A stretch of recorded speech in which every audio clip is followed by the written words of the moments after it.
Alô você, meu aluno.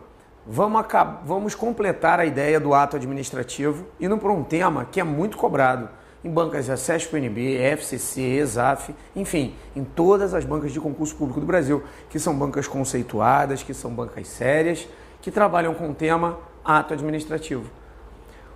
O tema da aula de hoje é convalidação, a teoria da convalidação. O que a gente vai estudar na teoria da convalidação? A gente vai estudar como é que funciona as regras do ato nulo. Meu povo, acompanha comigo aqui. Na teoria da convalidação, lembrando que a gente está dentro do tópico ato administrativo, a gente lida com o ato nulo de duas formas. Ou o ato nulo é de vício sanável, ou o ato nulo é de vício insanável. Ou seja, eu estou pegando um ato nulo e dividindo ele sobre duas perspectivas. O que eu estou usando aqui para explicar o que é o ato nulo é a teoria dualista. Ou seja, teoria dualista do ato nulo. Até bem pouco tempo utilizava-se a teoria monista. Então você já sabe. O que vai se colocar para fins de concurso público é: se caiu uma questão, é correto afirmar que o ato administrativo, no que tange ao ato nulo, usa-se a teoria da corrente majoritária doutrinária, a teoria dualista. Você vai dizer que está o quê? Você vai dizer que está certo. Então vamos lá. Aonde está previsto atos de vício sanável e vício insanável? Eles estão previstos na Lei 9.784 de 99, que é o Processo Administrativo Federal. Quando você fala vício sanável, a gente tem uma ideia de que o vício é anulável. O que é vício anulável? Vício anulável é aquele que a administração pode anular ou não. E a gente tem o vício insanável. Qual que é o vício insanável? Vício insanável é aquele que os atos são nulos de toda a prova. Você não tem o que fazer. Então, tanto no vício sanável quanto no vício insanável, a gente tem que vício sanável é a mesma coisa que anulável, ou seja, a administração anula ou não, e vício insanável é o ato nulo que obrigatoriamente tem que ser anulado. Lembrando que eu estou usando a teoria do ato nulo, a teoria dualista. Bem, qual é a diferença? Por que o ato é de vício sanável ou vício insanável? A gente tem algumas regras na lei que a gente tem que colocar aqui no quadro. Quando um vício da administração pública pode ser sanável, ou seja, pode ser anulável ou não. Aí tem alguns requisitos, tá? Primeira coisa, o agente tem que estar de boa fé. Segunda coisa, não pode causar prejuízo. Aí você fala assim, Evandro, prejuízo para quem? Não pode causar prejuízo para a própria administração, tampouco para terceiros. Primeiro, segundo requisito. E a gente tem o terceiro requisito para ser considerado o ato de vício sanável ou anulável, que é a administração tem que querer, ou seja, é critério de discricionariedade. E quando o vício é insanável, ato nulo, eu vou marcar um ponto só que você não vai esquecer.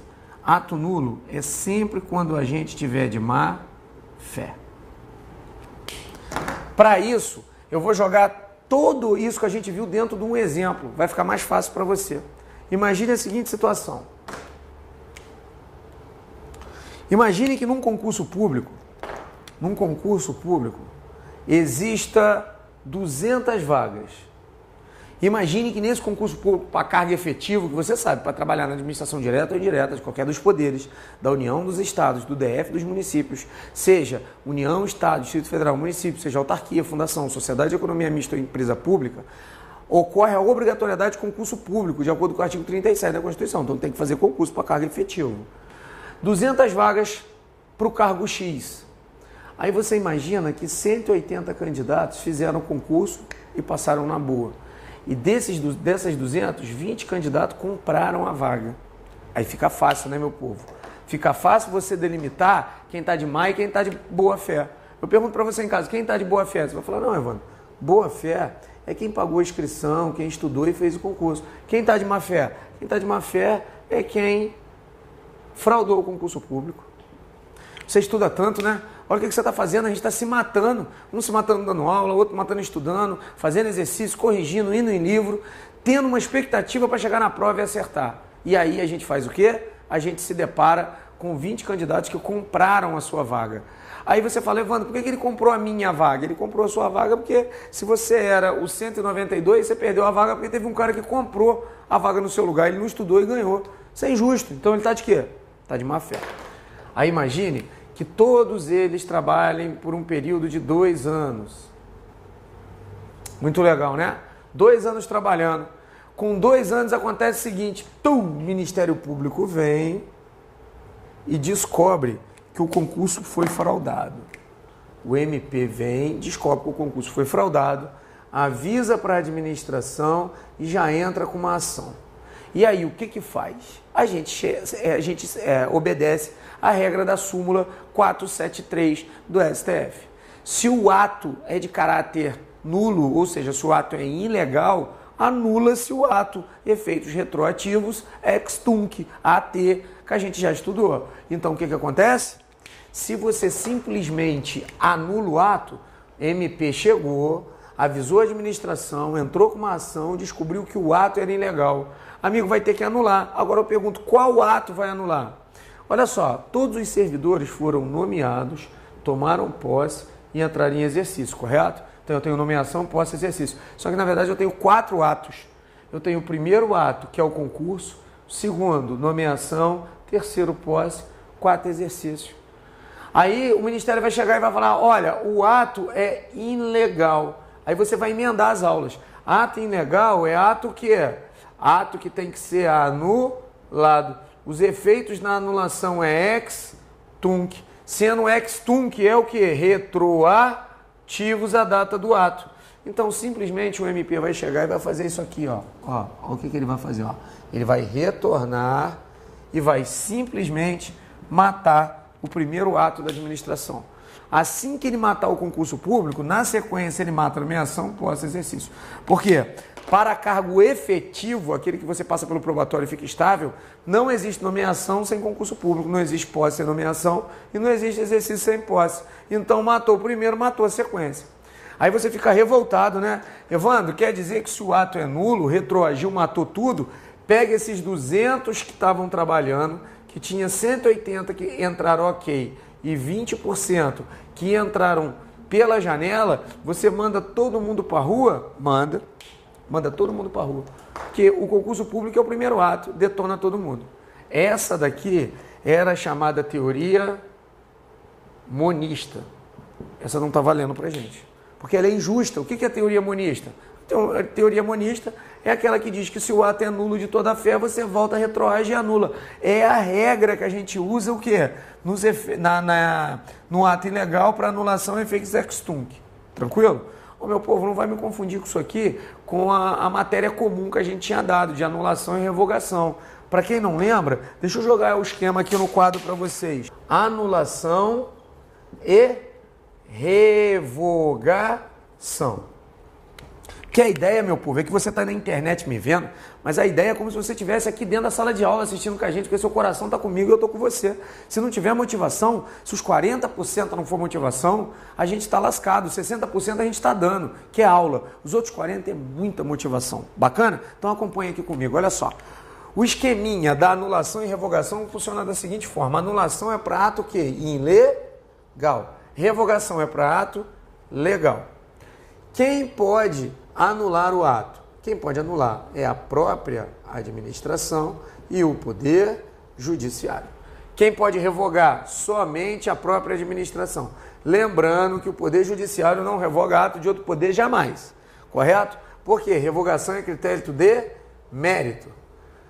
Anulação é critério de legalidade. Aí a gente tem os efeitos, né? Efeitos da anulação, ex tunc. Efeito da revogação, ex nunc, ou seja, retroativos à data do ato. Aqui, prospectivos.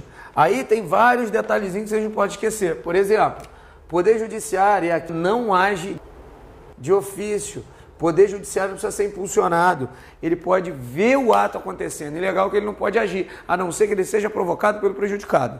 Então, tranquilo. Demos aí as situações da anulação e da revogação. A teoria da convalidação, ela bate aqui, ó, na anulação. Ou seja, o que vai ser anulado e o que vai ser convalidado. Essa aqui é a regra. Bacana? Então, vamos voltar aqui. O que a gente acabou de ver até agora? A gente acabou de ver que existe o ato nulo, que a gente está dentro da anulação, mas o ato nulo ele não é engessado. Existe a teoria da dualista, ou seja, vício sanável, vício insanável, que está dentro da 9.784 de 99, vício anulável e vício nulo. Vício anulável é aqueles que o cara está de boa fé, não pode causar prejuízo para terceiro nem para administração, e é a faculdade do poder discricionário. E a gente acaba de trabalhar o quê? Os de má fé, que esse não tem jeito. Todos eles são vício insanável. Meu povo, o vício sanável ou anulável, ele pode ser ou anulado ou ele pode ser convalidado. É isso que a gente vai ver até agora. Então vamos lá. O cara fez concurso público, nomeado, empossado de exercício, começaram a trabalhar, 180 passaram na boa, 20 passaram de má fé. 2 anos depois, o Ministério Público descobre, o Ministério Público entra com uma ação para anular o ato. E aí, o que ele faz? Ele vai anular. Ele vai pegar, vai aqui e vai bater e vai anular o concurso público. E vai botar esses 20 que estavam de má fé para fora. Por que esses 20 de má fé vão para fora? Porque pela teoria do ato nulo, o vício é insanável, é nulo. Se o ato é nulo, não tem jeito. Todo ato nulo de toda a fé tem que ser anulado, com todos os efeitos que você viu ali, ex tunc e companhia. Agora, esses de cima aqui, a administração vai avaliar se ele tem os requisitos. Vamos avaliar se ele tem os requisitos? O cara fez concurso público e passou na boa. Ele está de boa fé? Ok, está de boa fé. Agora, não pode causar prejuízo nem para a administração, nem para terceiro. Amigo, você depois de 2 anos, depois de ter treinado esse cara, depois de ter colocado esse servidor, se você tirar ele, aí é que você vai estar causando o quê? Prejuízo. Então é melhor deixar ele lá. Não causa prejuízo para a administração nem para terceiro. Ele passou na boa, então está aqui, ó, ok. E o terceiro critério, que é discricionariedade. A administração quer deixar eles lá? Lógico que quer. É mais benéfico para a administração. Então, se tem os 3 requisitos, voltou para matar o concurso, simplesmente a teoria da convalidação, convalidação vai fazer o seguinte, ela também vai retroagir a data do ato, vai chegar aqui e vai restaurar o concurso público, mas somente para quem? Somente para os de boa fé. A anulação volta, mata para cá. A convalidação volta e convalida um ato que era inválido, inexistente, e coloca ele para funcionar para aqueles que tinham os requisitos. Então tá aí a teoria da convalidação. Agora, voltou? Voltou. Então a convalidação tem efeitos ex nunc ou ex tunc?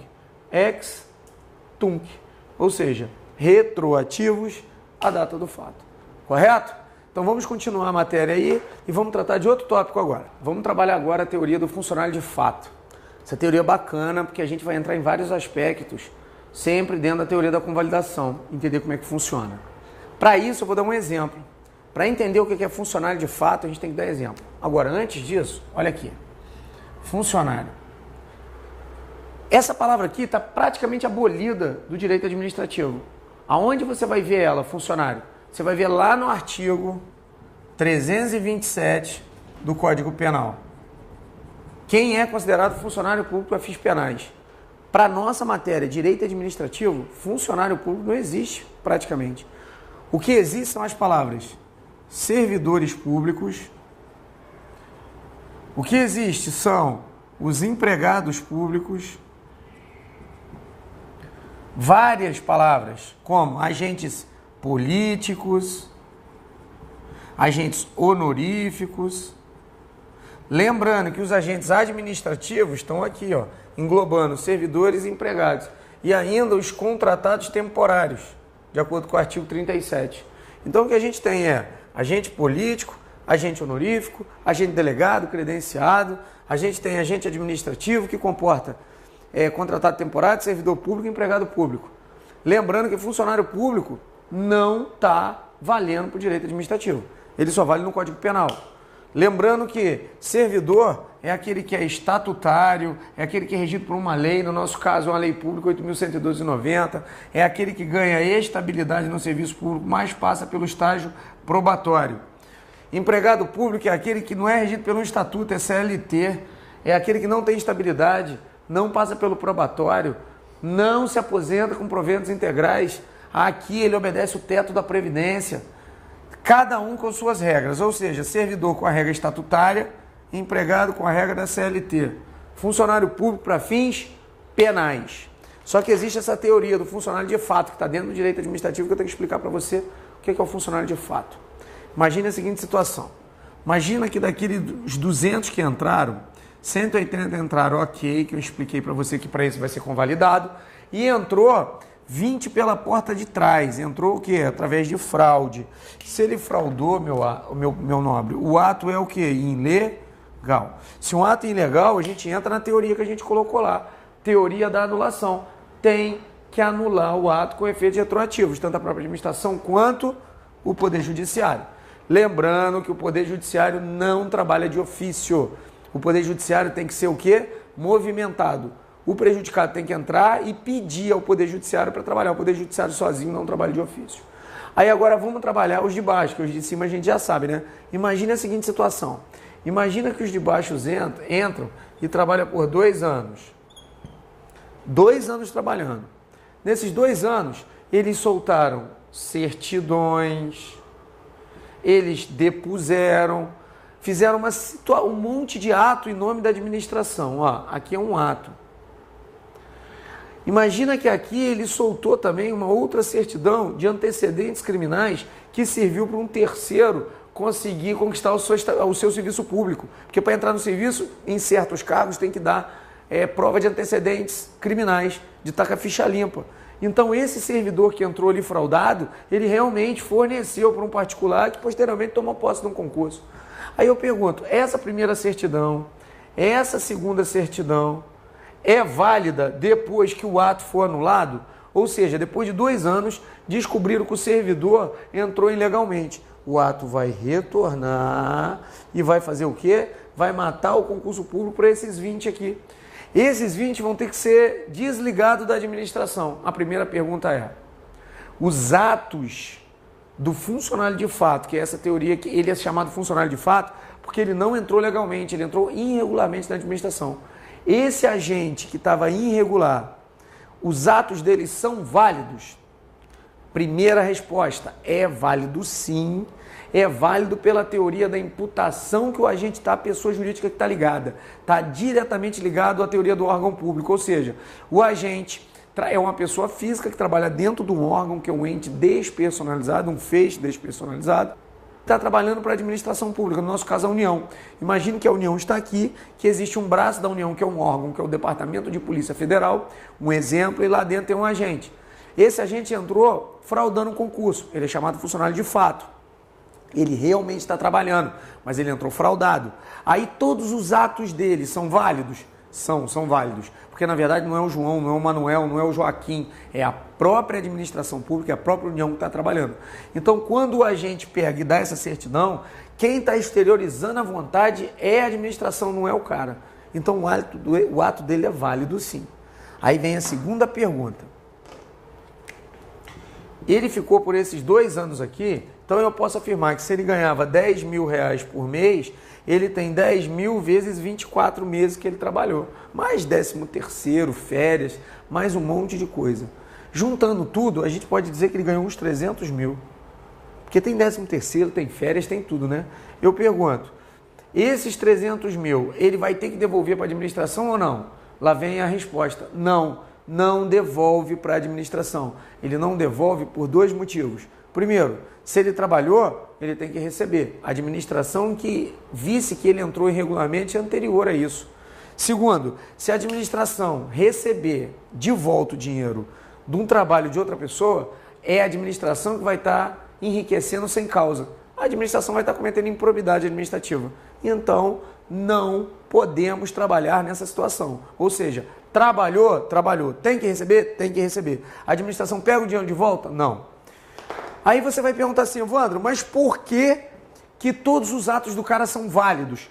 São válidos pela chamada teoria da aparência. O que é a teoria da aparência? A teoria da aparência diz que se o servidor público, melhor dizendo, né? Se o funcionário público entrou pela porta de baixo, ele entrou fraudando, ele está trabalhando. Mas, na verdade, ele está irregular. Mas por aparência, porque quando você olha, você não olha o servidor, você olha o órgão, você olha a união. Quando você chega dentro de uma delegacia de Polícia Federal, você não conhece ninguém. Se você não conhece ninguém e olha 10 pessoas lá fardadas de policial federal, você fala assim, quem está ali é um agente público que trabalha para a União, ou seja, um servidor do Estado, ou é o Joaquim, o Manuel, o Joé. Quando você olha para ele, o que você fala para ele? Você fala, oi senhor policial. Então você não fala, oi Joaquim, oi João, oi Manuel. Você não está interpretando a pessoa do agente, mas sim o que ele representa, ou seja, o Estado. Então é a teoria da aparência. Todos os atos dele são válidos e ele não devolve o dinheiro. Evandro, por que ele não devolve o dinheiro? Já falei a primeira teoria. Por que os atos são válidos? Teoria da aparência.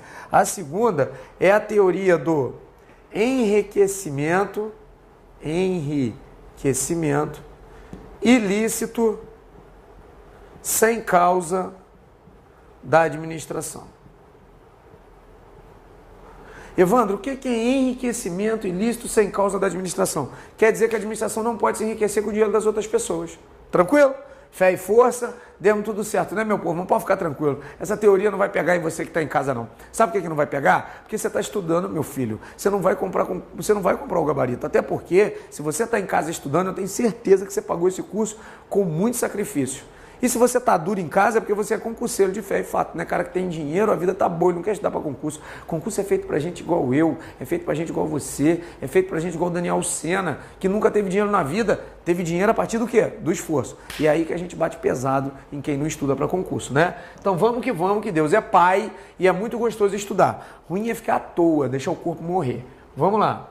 As teorias da convalidação que a gente bateu então. Eu tenho duas teorias da convalidação, que eu falei para você que na convalidação a gente divide o ato nulo em vício sanável e vício insanável, ou seja, vício de natureza anulável e a natureza nula. O anulável pode ser convalidado, o nulo não, tem que ser anulado.